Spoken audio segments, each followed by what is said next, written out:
अस्सलाम वालेकुम वरहमतुल्लाहि वबरकातुहू। तो कैसे हैं आप लोग। मैं हूं आपका अपना दोस्त शराज अहमद। तो आज की इस वीडियो में हम बात करने जा रहे हैं माइग्रेशन पॉलिसी के बारे में। माइग्रेशन पॉलिसी के ऊपर आज हम डिटेल्ड में बात करेंगे कि आप किस तरह से एक कॉलेज से दूसरे कॉलेज में माइग्रेट हो सकते हो और आपको कौन सी टर्म्स एंड कंडीशन से गुजरना पड़ेगा, तब जाके आप जो है ना माइग्रेशन कर सकते हो। उससे पहले हम थोड़ा सा पास्ट के बारे में अगर हम यहाँ पर बात करें तो पास्ट के अंदर इस तरह से था कि आपने किसी कॉलेज के अंदर अगर एडमिशन लेना होता था तो आप उस कॉलेज में जाके वहाँ पे ऑफलाइन आप अपना एडमिशन फॉर्म सबमिट करते थे और आपकी मेरिट लिस्ट लगती थी और फिर आपका जो है ना एडमिशन कंफर्म होता था। लेकिन उस पे एक दो तीन लिमिटेशंस थी कि हर बच्चा पूरे पंजाब के अंदर जाके हर एक कॉलेज में अप्लाई नहीं कर सकता था। वो लिमिटेड कॉलेज के अंदर अप्लाई करता था और उसके लिए भी उसका जो खर्चा था वो बहुत ज़्यादा हो जाता था। मतलब अगर वो 5 कॉलेज में अप्लाई करा तो उसका 10 से 15 हज़ार खर्चा आ जाता था किराए वगैरह को और सारा मिला के। लेकिन और इसके अंदर एक और ड्रॉबैक ये था कि इसके अंदर मेरिट जो है वो 100% एक्यूरेट नहीं बनाया जा सकता था। इस वजह से गवर्नमेंट ने जो है वो 100% एक्यूरेसी 100% मेरिट के लिए ऑनलाइन सिस्टम इंट्रोड्यूस करवाया नर्सिंग के लिए कि नर्सिंग के अंदर अगर आपने एडमिशन लेना है, BSN जेनेरिक के अंदर अगर आपने एडमिशन लेना है तो आप घर बैठे ऑनलाइन अप्लाई कर सकते हैं। अब ऑनलाइन अप्लाई करने के लिए आप वेबसाइट पे जाते हैं, हम ऑनलाइन अप्लाई करते हैं। ऑनलाइन अप्लाई करना एक तो ये फ़ायदा था कि तमाम तर जितनी भी सीट्स थी वो ऑन मेरिट हो रही थी। उसके साथ साथ ये फ़ायदा था कि आप एक ही अप्लाई के अंदर जितने भी आपके गवर्नमेंट के पंजाब के अंदर कॉलेज हैं वहाँ पे आप अप्लाई कर सकते थे। जैसे आपके 28 DHQs हैं और 16 आपकी गवर्नमेंट टीचिंग हॉस्पिटल्स हैं, वहाँ पर आप जो है ना घर बैठे एक ही अटैम्प्ट के अंदर आप अप्लाई कर सकते थे। लेकिन यहाँ पर एक और चीज़ थी कि देखें अब अगर आपने 44 कॉलेज के अंदर अप्लाई करना तो उसके लिए आपको पता हो कि आपने प्रायोरिटी कौन सी रखनी है। तो वहाँ पर एक इशू आया प्रेफरेंस का। अब वो प्रेफरेंस का इशू इस तरह से आया कि मेजरली जो बच्चे आते हैं FSC करके उनको ये आइडिया नहीं होता कि what is meant by preference और हमने किस तरह से इसको जो है ना एवेल्यूएट करना और इसको किस तरह से डिसीजन लेना है। तो वो उनकी बस ये ख्याल होता है कि बस हमारा किसी ना किसी तरीके से एडमिशन हो जाए और हम जो है ना अपना एडमिशन सिक्योर कर लें। और ये उनकी बात टू सम एक्सटेंट ठीक भी होती है। लेकिन उस वजह से वो जो किसी भी शॉपकीपर से जाके अप्लाई जब करवाते हैं, या तो खुद नहीं करते बच्चे, वो किसी भी शॉपकीपर से जब जाके अप्लाई करवाते हैं तो शॉपकीपर को इस बात का आइडिया नहीं होता कि प्रेफरेंस से क्या मुराद है। वो अपनी मर्जी से कॉलेज सेलेक्ट कर लेता है। अब इसके ऊपर हमने एक सोल्यूशन निकाला, हमारी एक सर्विस है प्रीपेमेंट ऑनलाइन अप्लाई सर्विस, जिसके थ्रू आप अप्लाई कर सकते हैं और प्रेफरेंस के अकॉर्डिंग हम आपको गाइड करेंगे। उसके अकॉर्डिंग हम जब आप करेंगे तो इंशाल्लाह ताला फ्यूचर के अंदर आपको इस तरह को कोई प्रॉब्लम फेस नहीं करना पड़ेगा। लेकिन अगर आपने मिसाल के तौर पर वहाँ से करवा लिया अगर और अब आप गवर्नमेंट नर्सिंग कॉलेज के स्टूडेंट हैं तो फिर अब आपके लिए क्या ऑप्शन है, आप किस तरह से अपने ड्रीम कॉलेज या अपने घर के जो नज़दीक कॉलेज वहाँ पर जा सकते हैं।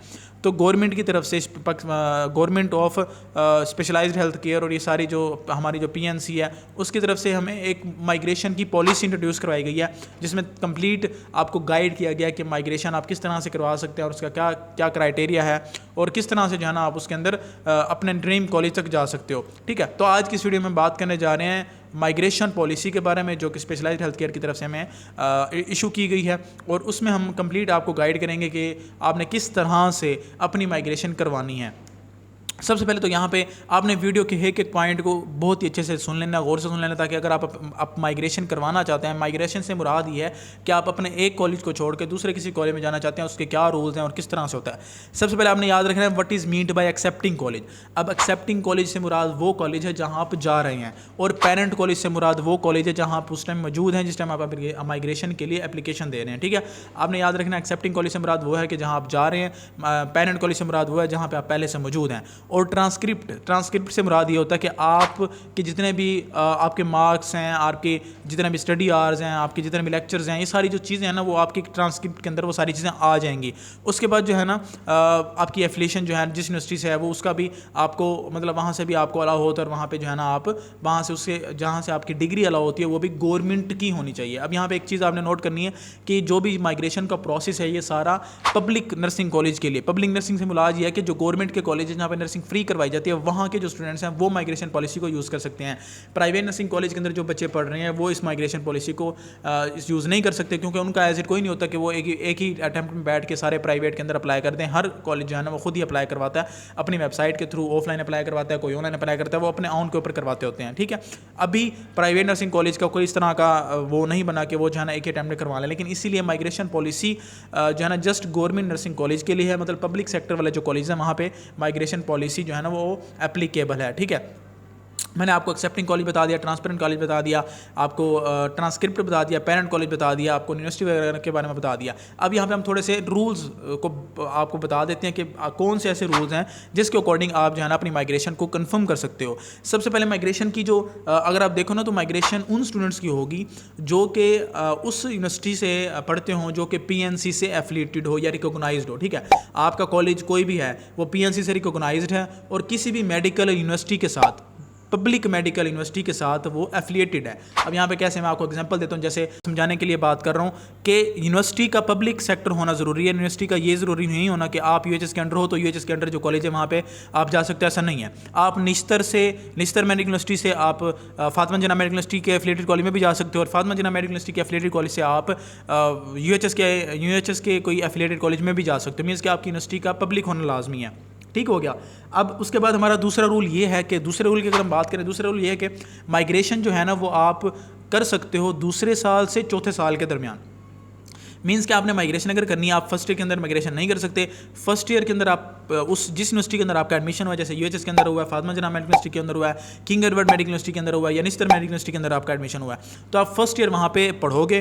पढ़ने के बाद जब आप फर्स्ट ईयर पास कर लोगे उसके बाद फिर आप माइग्रेशन के लिए अप्लाई कर सकते हो।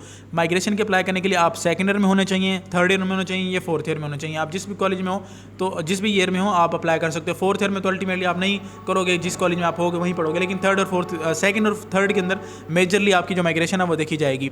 ठीक है, उसके बाद हम बात कर लेते हैं तीसरे पॉइंट की। अब माइग्रेशन जो है ना जस्ट उन सीट्स के ऊपर होगी जो वैकेंट होंगे। अब जैसे मिसाल के तौर पर किसी नर्सिंग कॉलेज के अंदर अगर 100 सीट्स थी और उसमें से 90 फिल्स हैं और 10 जो है ना सीट्स वहाँ पे खाली पड़ी हैं, तो उन सीट्स के ऊपर आप माइग्रेशन के लिए अप्लाई कर सकोगे। ठीक है।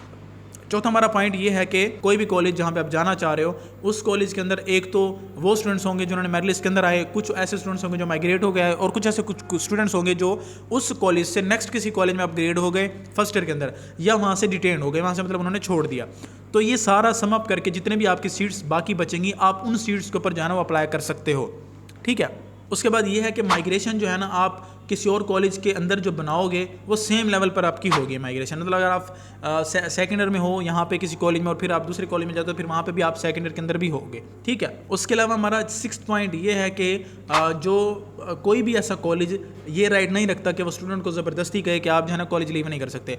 अब मेजरली देखा गया कि कॉलेज वाले यही कहते हैं कि आप जो है ना अपनी माइग्रेशन ना करवाएं, आप इसी कॉलेज में रहें, नहीं हो सकती, इस तरह की सारी बातें। लेकिन ये आपका राइट है, आप जो है वो अपने कॉलेज से दूसरे कॉलेज में माइग्रेशन करवा सकते हो, ये आपका राइट है और कोई भी कॉलेज इसको रोक नहीं सकता।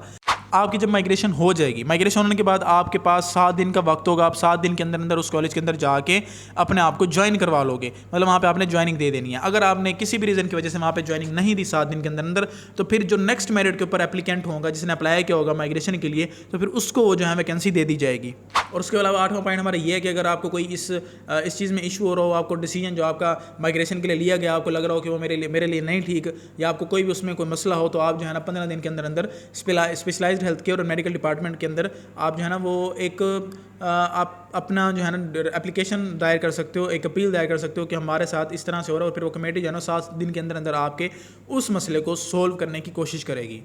ठीक है। उसके बाद अब now we are discussing about the procedure of migrating cases. ठीक है। सबसे पहले ये है कि प्रोसीजर किस तरह से होगा। जितने भी गवर्नमेंट नर्सिंग कॉलेज हैं, जितने भी पब्लिक सेक्टर नर्सिंग कॉलेज हैं, उनके प्रिंसिपल्स जितने भी हैं वो सारी प्रिंसिपल साहिबान जो है ना वो उस कॉलेज की जितनी भी वैकेंसी सीट्स हैं वो अपडेट करेंगी पोर्टल के ऊपर। पाकिस्तान हेल्थ फाउंडेशन की तरफ से एक पोर्टल बनाया जाएगा। उस पोर्टल में वो अपना जो नर्सिंग कॉलेज होगा उसमें अपडेट करेगा कि मेरे इस कॉलेज के अंदर 10 सीट्स वैकेंट हैं, मेरे इस कॉलेज के अंदर 15 सीट्स वैकेंट हैं, तो उसके अकॉर्डिंग वो अपनी अपनी वैकेंट सीट्स वहाँ पे बता देंगे। उसके बाद जो है ना स्टूडेंट्स डायरेक्टली उस पोर्टल के ऊपर जाके माइग्रेशन के लिए अप्लाई कर सकते हैं। मीन्स आप स्टूडेंट्स जिसने माइग्रेशन करवानी है वो पोर्टल पे जाएगा, पोर्टल पे जाने के बाद वो अप्लाई करेगा और उसका जो है ना माइग्रेशन के लिए अप्लाई हो जाएगा और फर्दर उसका प्रोसीजर चलेगा मेरिट वगैरह का। ठीक है। यहाँ पे एक और चीज़ आपने नोट करनी है कि मिसाल के तौर पर अगर किंग एडवर्ड मेडिकल यूनिवर्सिटी का जो नर्सिंग कॉलेज है वहाँ पे मेरिट है ज़्यादा और आपका नाम हुआ है चिल्ड्रन के अंदर, चिल्ड्रन हॉस्पिटल के अंदर, नर्सिंग कॉलेज के अंदर, तो आप जाना चाहते हो किंग एडवर्ड के अंदर, तो वहाँ पर आप नहीं जा सकते। आप लोअर से हायर नहीं जा सकते, आप हायर से लोअर जा सकते हो। मीन्स आप अपने मेरिट से कम वाले मेरिट वाले कॉलेज में जा सकते हो, लेकिन आप हायर वाले कॉलेज में नहीं जा सकते। उसके अलावा एक और यहाँ पे रूल है कि आप सेम सिटी के अंदर भी माइग्रेशन नहीं करवा सकते। मिसाल के तौर पर एक स्टूडेंट जो है वो लाहौर में रह रहा है और लाहौर के अंदर आपको पता है कि 5 से 6 नर्सिंग कॉलेज हैं गवर्नमेंट, तो वो ये चाहे कि मेरा घर जो है ना इस कॉलेज के करीब है तो मैं यहाँ से वहाँ माइग्रेशन करवा सकती हूँ, तो वो माइग्रेशन नहीं करवा सकती, रूल ही नहीं बनाया गया। उसके बाद म्यूचुअल माइग्रेशन, जो पहले पास के अंदर म्यूचुअल माइग्रेशन होती थी, दो स्टूडेंट्स आपस में ही जो है ना माइग्रेशन करवा लेती थी, इस तरह का आप कोई रूल नहीं है, म्यूचुअल माइग्रेशन आप नहीं करवा सकते। तो ये सारे मैंने आपको पॉइंट्स बता दिए। मैं थोड़ा सा एनालाइज कर देता हूँ आपको यहाँ पे कि माइग्रेशन करवाने के लिए सबसे पहले आपको पोर्टल पे जाना पड़ेगा। पोर्टल पे जाने के बाद आपने माइग्रेशन के लिए अप्लाई कर दिया। अब आपने अप्लाई किया according to the seats of that college जहाँ पे आप अप्लाई करना चाहते हैं, जहाँ पे आप जाना चाहते हैं, मीन्स के एक्सेप्टिंग कॉलेज के अंदर, और वहाँ पर फिर आपका मेरिट बनेगा। मेरिट के अकॉर्डिंग आपका जो है ना वहाँ पर नाम आएगा, ठीक है, नाम आएगा, और फिर वहाँ पर जाकर आप ज्वाइनिंग दोगे। अगर आप ज्वाइनिंग नहीं देते 15 दिन के अंदर अंदर, तो फिर आपका जो वो नाम है, जो आपकी वैकेंसी है, वो ख़त्म करके नेक्स्ट जो वेटिंग कैंडिडेट होगा उसको दे दी जाएगी। तो आज की वीडियो में हमने सारा एक्सप्लेन कर दिया कि अब माइग्रेशन पॉलिसीज है क्या, पास के अंदर किस तरह से थी, और सारा एक्सप्लेन कर दिया। अगर आप चैनल पर नए हैं तो चैनल को सब्सक्राइब लाजमी करें, और उसके अलावा ऊपर आपको एड्स वगैरह शो होते रहेंगे। आपने अगर फर्स्ट ईयर की बुक्स बाय करनी हो, second year, third year, fourth year, medical की कोई भी बुक्स बाय करनी हो तो you can use our service. और उसके अलावा अगर आपने हमारी कैरियर गाइड की सर्विस यूज़ करनी हो तो आप वो भी यूज़ कर सकते हो। उसके अलावा हमारे सेशंस होते हैं फर्स्ट ईयर स्टूडेंट्स के, test session, lecture session, HEC content के अकॉर्डिंग हमें पढ़ाया जाता है, और वहाँ पे आपको deep concepts, visual graphics, 3D animations, UHS base, MCQs, banks और हर चीज़ आपका कवर करवाई जाती है। अगर आपने उसको भी यूज़ करना तो you can use that. Link के अंदर सारी कम्युनिटीज़ के जो है ना वो डिस्क्रिप्शन के अंदर सारी कम्युनिटीज़ के लिंक दिए गए हैं, उसको ज्वाइन करें। इनबॉक्स में जाके एडमिन को मैसेज करें कि मैं जो है ना बुक्स बाय करना चाहती हूँ, या मैं अप्लाई करवाना चाहती हूँ, या मैं जो है ना आपकी अकेडमी ज्वाइन करना चाहती हूँ, तो इंशाल्लाह तो आपको फैसिलिटेट किया जाएगा। Thank you so much. तो मिलते हैं नेक्स्ट वीडियो में, तब तक के लिए अल्लाह हाफिज़।